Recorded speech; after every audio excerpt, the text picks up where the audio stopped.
You go to the movies nowadays and you talk about monsters and alien, everybody starts panicking.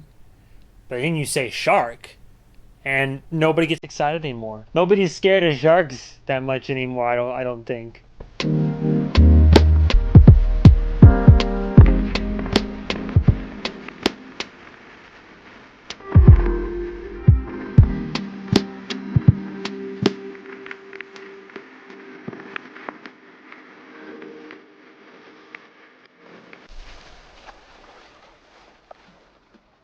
You're gonna need a bigger boat. Yes, today we have Jaws. It's another one of those classic films brought back to the theaters, and I figure, well, it's the creed, it's my promise, it's the motto. If I see a film in a theater, I must review it. Don't matter how old it is. But yeah, we got Jaws. Everybody knows what this is. It is another staple of pop culture. Funny enough, I just reviewed another of Spielberg's works, E.T. All the old movie reviews don't get much in the way of views, but you know, I guess all the Spielberg greats are being re-released on 4K, which is weird because like it already did. So that was the main selling point for me, was the fact that I got to go see it in 3D. What helped even more was that I had friends I go see movies with a lot, and nobody in my generation has seen Jaws. A lot of people haven't seen Jaws. And it's just like, you know, is it a perfect film? No, but I've just been surprised more people haven't seen it. So yeah, we've already touched on it, directed by Steven Spielberg. Household name, you don't know who he is. First of all, second of all, look him up. 1975. This was in the 70s, and it shows its age, but also doesn't. But it just, I don't know. I think Jaws ages actually very well as a film. It still works to this day. Our main stars are some actors that you may or may not know, but I'm not going to go into their filmography because there's a lot to get into there. The main three you always know to be associated with Jaws are Roy Scheider, Richard Dreyfuss, and Robert Shaw. That's the main three everybody knows about. Is that we're gonna need a bigger boat. There's the oceanographer, and there's the me Spanish ladies, and like that. That's the trio that by halfway to like last act of the film are the ones who set out to go hunt the shark. For anybody who doesn't know what Jaws is about, it's just literally like, oh, there's Amity Island. It's a 4th of July vacation destination. It's the pinnacle of beaches, sand, Americans getting together, having barbecue and going sailing and do all the summer jazz stuff. But a little catch, right before the 4th of July, shark attack, or an attack that seems to be like a shark, but the town's trying to cover it up, or really just the mayor and the people that want to make sure money still rolls in from the summer crowd. And then even after another shark attack, it's like, oh no, well we have to keep your men out there, sheriff, and patrol the beaches, but we're gonna be open on the 4th. And then sure enough, disaster strikes once again on the 4th, and it gets to a point where it's like we gotta bite the bullet, hire the right people, or in this case, hire the right person, and I'm gonna go out there with them, and we're gonna hunt this damn shark. And that's what the movie basically is. It's a big shark hunt, and this came out in 75 and made people terrified of going swimming. You know, it's one of those films where you wonder, is nostalgia playing a factor here? Am I just saying, oh my god, I love it so much because that's what everybody usually says about a film like this, you know? But revisiting it again, which I'm always happy to do, especially for classic films, I gotta say, like I said, this film still holds up. It's still a fantastic film. Great tension, great suspense, even good moments of horror. One of the best jump scares in cinematic history, just due to how it's executed and the fact that the friend who I was watching it with, who hadn't seen it, she literally almost jumped out of her chair when it happened. So it's still effective, even for even for my generation, all these years later. I'm glad it still holds up. It's good. Iconic score, obviously. John Williams has been one of the GOATs of music composition in cinema.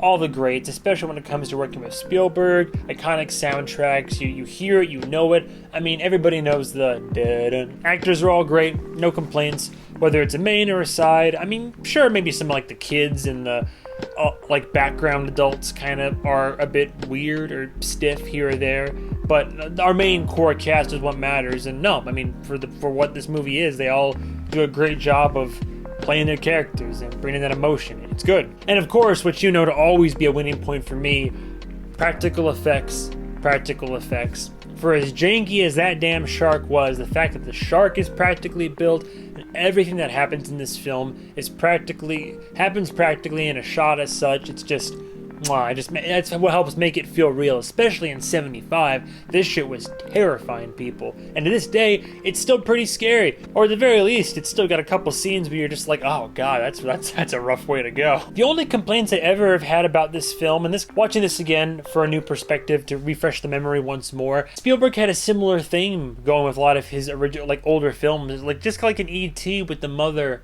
and all this. But with this, like, the mom, the wife, and the kids and all that, they get focused in the first half of the film, but none of that really gets wrapped up. I get that's not the point of the film, but you're going to have these characters and have them be a part of the crux of the sheriff's character and why he's doing what he's doing, why he feels this sense of obligation. I got the part of him being a sheriff, wanting to protect the town and protect, his family and all that, but I don't know. I never, been upset with how the movie ends, but you just think they would have wrapped things up more with him and his family. That's it. I just, the last scene the wife gets is the one where she runs out of the boathouse concerned, and that movie still has, nearly an hour to go. It's just surprising. I don't know. More development for some characters. You don't need to develop the hell out of the mayor, or any of the widower, or any of the side fishermen, but we have the wife and the kid, the main man sheriff, you would think. And the only other complaint that I have about the film, Quint is a character, right? He's seen some shit. He's scarred, literally, so physically, but also mentally and emotionally. And he's definitely an unhinged character. He's at that point in his life where it's like, I'll help you out, but you pay me. At the same time, I don't give a fuck. I'm gonna do whatever I want. I get it. That's fine. So his character's already kind of clearly knowledgeable, skilled, capable, but unhinged. And I don't know. The decisions that he makes throughout most of the hunting all track. And then it gets to that point where whether it's him destroying the radio or him blowing the engine on his own boat, I can get it. I can get there in my mind. I'm like, oh, this is him and the shark are just playing with each other now. Or maybe he's trying to just, push things just far enough. I don't know. You can make excuses for him all the live long day. I feel like if you're going to have him do such a couple of dickheaded moves like that toward the end, maybe I'm missing something. Maybe it really just is a vendetta he has against sharks, and so him and this shark, it's personal. He's like, I don't want you calling for backup. This is my fight, or I don't want us to actually even get away from this thing. I want us to be able to be stuck here so we can fight this thing so I can kill it. That makes sense, but for once I would like it if they maybe spelled that little part out a little bit more, because I would refer to all this as Quint's descent. And I get it. Like I said, it tracks if I really think about it and kind of put the narrative there myself. But I don't know. It would have been nice if we had that fleshed out a tiny bit more, or if it wasn't so.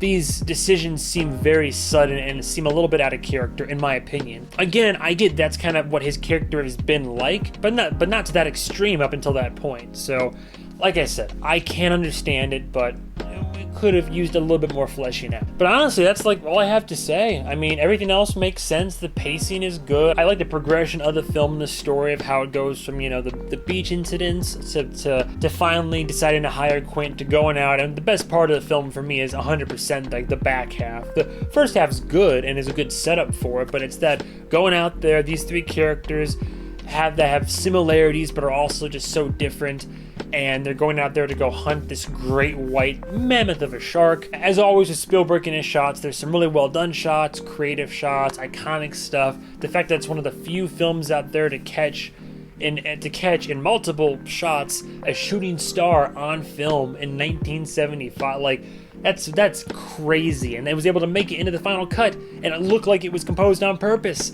That's wild, man. This whole film it's a lot of work went into it. It's clear that a lot of work went into it, and it pays off. Plus, I don't care how old I am, how many years go by, what terrible, foul, horrific shit I see in movies. It still sends shivers up the spine to just see a man slowly sliding into the mouth of a great white and then proceed to be eaten alive.